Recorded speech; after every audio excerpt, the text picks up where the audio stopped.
Atlas Fallen, in a lot of ways, is a very beautiful game. And frankly, it brings an interesting combat system that can be as mindless or as difficult as you like. If you want to just have a button masher, you can play the game on easy and get that. And if you want a pretty challenging combat experience, they have that too. The world given to you for exploration is fairly expansive, especially considering that this is a $50 AA game.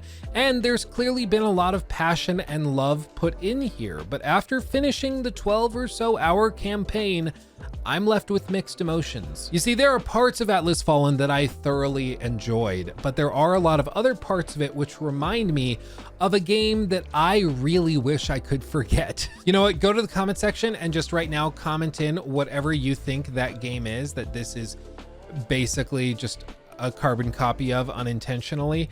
I'm not sure if you'll get it.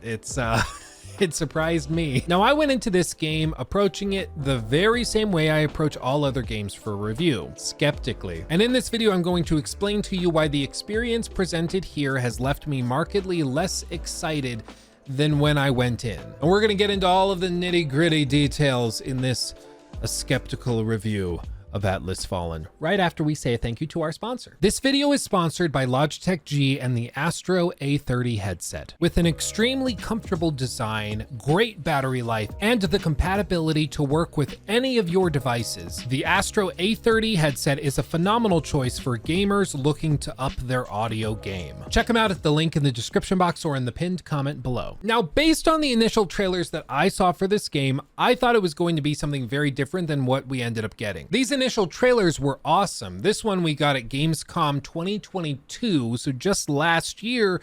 And when I saw this, I thought the game looked badass. It features online co-op, so you can play with a friend if you want to, and you can fight these huge wraith creatures that are big and epic and crazy. And it got me really excited to see what this game would look like when we finally got it. And this transition into the gameplay also got me really excited because I thought that the gameplay actually looked just as good as the cinematics in a lot of ways. It seemed to be thematically in tune, and I was excited to see what they had to offer. But this is far from a Monster Hunter style game. This is far from what you probably are expecting. If I had to describe Atlas Fallen, how I would describe it is Forspoken with a protagonist that doesn't talk as much and isn't as cringy because he's just, or she's just flat, just doesn't do much of anything. And in that capacity, it's less cringy, though there certainly is still cringe to be found. One more shard for us means more hope for this world. And listen, cringe is one of those things that's really hard to define, but you know it when you see it. You know, like, I don't know how to describe when something's cringy, but it just is. And there are moments in this game that are cringy, just like there were many in Forspoken. But at least this game isn't trying to make you fall in love with the protagonist or think that they're really cool and badass. They just are kind of there. The protagonist in this game is just there to get you from point A to point B, and that's it. It doesn't have a compelling story, I think, because of that, because the stakes are really low. They make you the superhero of the story, and you're just extremely boring. But I think it's better than what Forspoken did, so I'm counting it as a win. So yeah, but once you actually start the game, you'll be probably a bit shell-shocked with what they task you with doing. It opens up with you playing as a character from Dances with Smurfs.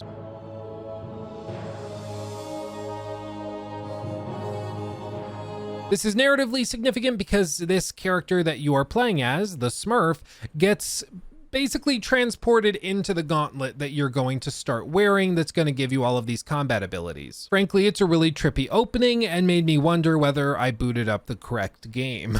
After this, you'll customize your character, and while the customization here is far from Baldur's Gate 3, I think it's serviceable for a AA game like this. From there, the game very slowly introduces you to the world and the characters that inhabit it, but in my opinion, it's such a slow start that I think a lot of people are going to grow bored and potentially set the game down before they even see the good stuff. But if you get past the prologue, the game will open up into the first chapter, giving you access to the open world. Then they will task you with upgrading the gauntlet that you you wear, which allows you to perform all of your various movement and combat abilities, things like your double jump, single, double, and eventually triple dashes, among many other abilities. The way the game tasks you with upgrading this is by requiring the player to run around the map and collect what are called shards. These are effectively a crafting currency, which will be used to upgrade the gauntlet itself. I don't mind this in principle because they're opening up the world to you and then tasking you with going and collecting this thing, which gives you an excuse to go to each corner of the map, but it's not a great start to begin the most interesting part of your game with what are effectively 3 individual fetch quests. However, maybe this was intentional because there are some decent side quests in these opening hours that I found much more interesting than anything I did in the main story. Maybe they were trying to push you into the side content by making the main content boring, but that creates its own onslaught of issues if we go that route. But regardless of which of these activities you engage with, most of them are going to be bookended with combat encounters, usually one to start, and then traveling to a new location, and then having another large enemy encounter at the end before you get the thing you were seeking out. It's in these large combat encounters that the game really shines. While the combat system isn't extremely complex, it is serviceable, and as I mentioned at the top, it is just as complex and difficult as you want it to be. If you want a button masher, set the game to easy and you can button mash till your heart's content. However, if you want an honestly challenging combat and gameplay experience, that is also here to be had on harder difficulties. The combat system is pretty straightforward with a basic attack and then usually a ranged or very close range attack. Each of these are routed to their independent buttons, square or X if you're on Xbox, for the basic strong attack, and then for the ranged attack or the close range attack, depending on which weapon you equip, you're going to be pressing triangle or Y. You can also hold down these buttons to get charged variants of these attacks, or you can press these in a specific combination to create a combo to deal out higher damage or to create sweeping attacks, etc. Furthermore, and perhaps the most interesting element of the game's combat system is the momentum meter. This is generated by hitting and defeating foes, and it increases the damage that you deal while also increasing the damage that you receive the more it's filled. This encourages you to expend it frequently if you don't want to risk major blows, or if you're taking on a really big boss towards the end of the game with a ton of health, you can just rack up this meter and not use any of your extra abilities that will spend it in order to deal out as much damage as possible, so long as you can avoid his big attacks. Furthermore, as the meter grows, it also expands your weapons and your moveset, at least in theory. They call this ascending in the game, and it's a cool visual representation of your power growing as the momentum increases. And this is what I mean by the game can be as complex or as simple as you want to make it. If you want just a button masher, you can just button mash square or X and have a decent time getting through the combat encounters pretty easily on the easiest difficulty. But if you want a challenge, it is there to be had, where you're going to have to be very careful with your movement and you're going to have to build out your character in a very specific way, because there are action RPG elements here. You see, you can customize both your suits and armor and also essence stones. The armor sets you can collect from either vendors, or you'll get some through the main story at certain checkpoints. Each of these can usually be upgraded 3 times, meaning that if you get a level 5 armor set, you can upgrade it further to increase its efficacy at least for a couple of chapters of the story. In general, I think they did a pretty good job with these. They look pretty good, and each of the armor sets have their own unique specialization in terms of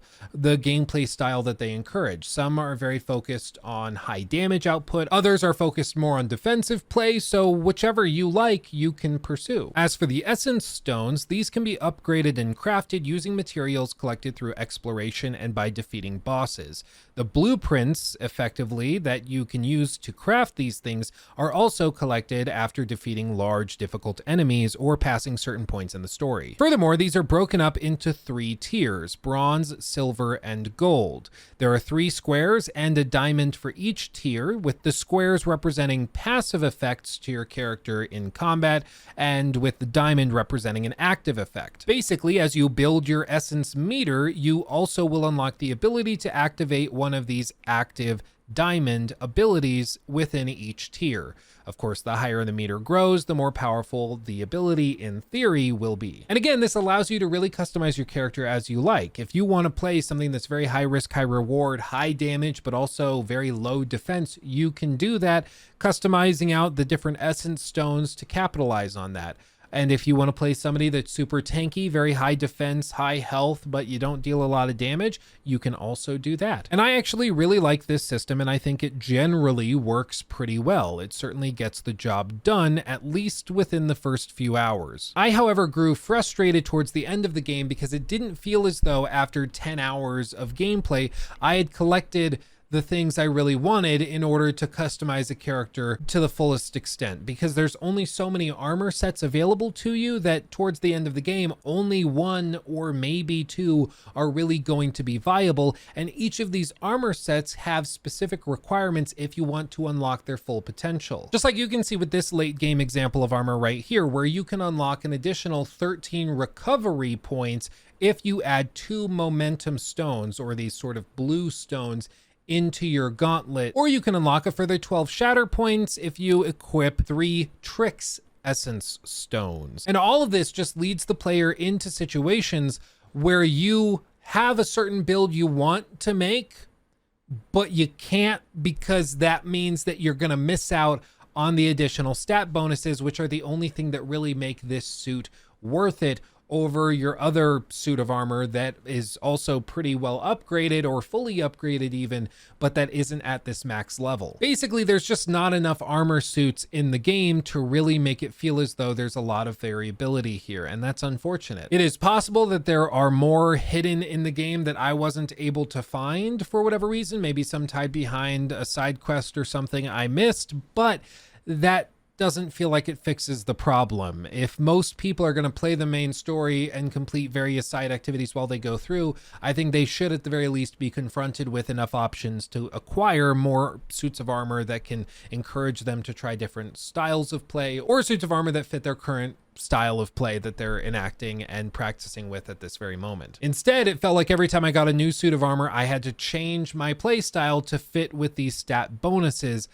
And that maybe was by design, but it was a little frustrating because it made me feel as though this wasn't actually trying to offer me action RPG mechanics, but rather they were just trying to force me into trying different styles of play. While, you know, like being passive aggressive about it and not just like, oh, you lost this weapon, figure out this weapon now. No, it's super passive aggressive, like, oh, well, geez, if you want to stand a chance, you're going to have to figure out how to use the trick stones. So I guess figure that out. But all of the combat is really defined by the enemies you will take on. And unfortunately, the game also lacks variability and variety here as well. There really are not that many enemies to take on. Most of the wraiths that you're going to be fighting through the game, you will see within the first few hours. And after that, there are a couple more that you'll encounter towards the end of the game, but these are almost immediately recycled into mini boss encounters later in the story. In addition, a lot of these bosses share the same archetype moveset. So while one of these giant wraiths may look like a crab, if it has a big slam attack,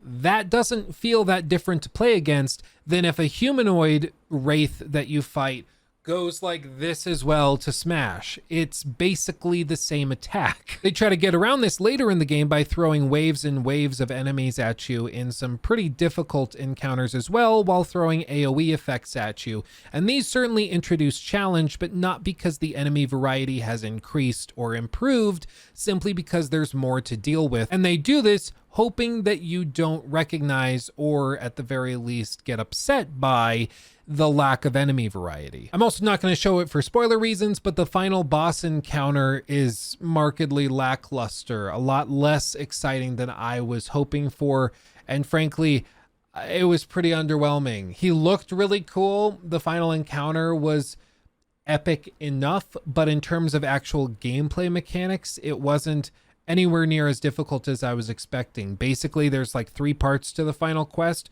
The first 2 are pretty tough and will take you a while to get through if you're playing on hard.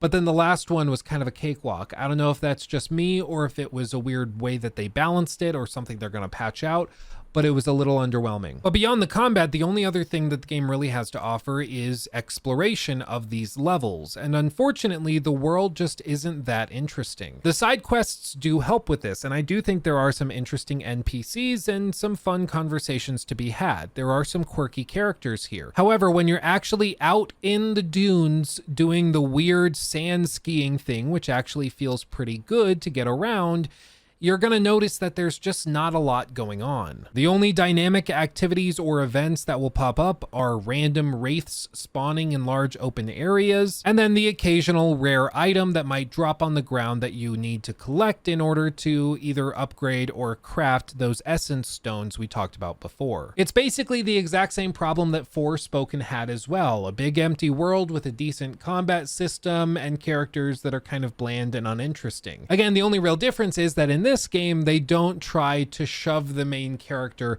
down your throat, making you fall in love with them and appreciate them for their wit and charm, when in actuality, they're just not that charismatic at all. In this case, the main character is extremely bland. Your gauntlet buddy that's going to talk to you throughout the game is also very bland, doesn't try to be funny or particularly interesting. He's just kind of there. And the world itself that you've been tasked with saving, after the first hour or two, really fails to showcase any reason it deserves to be saved.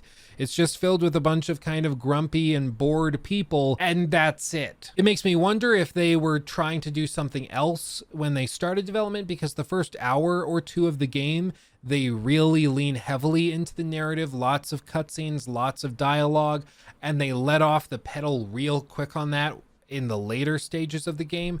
So I don't know if things shifted during development, if they were going to try to make this more narratively focused. But either way, right now, it just feels like it's trying to both do a story and also not.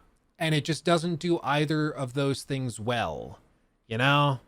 It's just jack of all trades, master of none. And so in conclusion, what I would say is that having gotten this game for free for review, I'm actually kind of glad I played it. I had a decent time, and the 12-hour runtime I thought was decent enough to justify potentially a $50 price, though only for a very select few people. For most, I think the game's not going to overstay its welcome, but for 50 bucks, 12 hours of gameplay that already starts to feel a little repetitive thanks to the lack of enemy variety and the environmental variety being pretty poor, I just think a lot of people are going to say that that's just not enough. But I do think that they laid an interesting foundation, and I would personally like to see what they do with a sequel, for example, with a bigger budget, some crazier monsters that can do wacky stuff with different move sets, and then higher quality quests and characters that can take center stage, so long as they're not cringy. But again, that's tricky because this game is currently priced at 50 bucks. It's not on Game Pass, and while it might eventually get there, it's hard to recommend at $50 right now.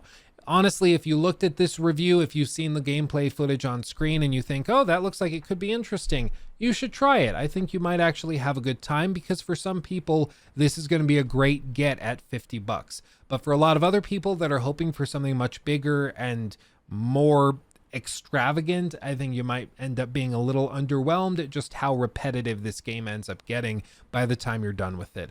Thankfully, it doesn't stretch it out into a 30, 40, 50-hour campaign, and instead just kind of ends it right as they feel like they've run out of stuff to show you. But still, it doesn't change the fact that there's only 12 hours of stuff here for 50 bucks. If it looks interesting, I could easily recommend it to you if it goes on sale, or certainly if it's on a service like Game Pass. But at 50 bucks, I think you should carefully consider whether or not this is where your money is best spent, especially considering that we've got big games such as Starfield, Armored Core, Spider-Man 2, all sorts of stuff coming in the next month or two. So all that to say, if I had to wrap up my feelings, I would say it's aight. It's just fine. It's not really good. It's not great. It's not like bad. It's not terrible or anything. It's just kind of there, you know? It's like, it's a good game to play over a weekend, but whether you want to spend 50 bucks on a weekend of entertainment is up to you. Or for some of you guys, I know you play pretty hardcore. Maybe it's just like a Saturday evening for you. 12 hours, Jesus Christ. Seriously, I don't know how you guys do it. Like my old roommate, he once played for 14 hours straight. I think it was when Destiny 2 launched. And he played Destiny 2 like for like 14 hours straight. It blew my mind. Like he just went and like ordered food in and then kept playing. I don't know how you guys do it. It blows my mind. I wish I could do that. I have too much ADHD to do that. I have to swap it up and do different stuff. I'm not that cool. But with that said, thank you for watching. I love you all dearly. And if you enjoyed the review, make sure to hit the like button. That helps. Blah, blah, blah. Stupid YouTuber stuff. You've heard it all before. I'm just glad that you watched my video and that you help make my dreams a reality every single day. Never think I take you for granted. I truly don't. Shout out to Focus Entertainment for sending me the review code a full week early. That was awesome. And of course, shout out to all of you guys who are wonderful and that I love dearly. Much love. I'll see you in the next one. Hugs and kisses. Bye-bye.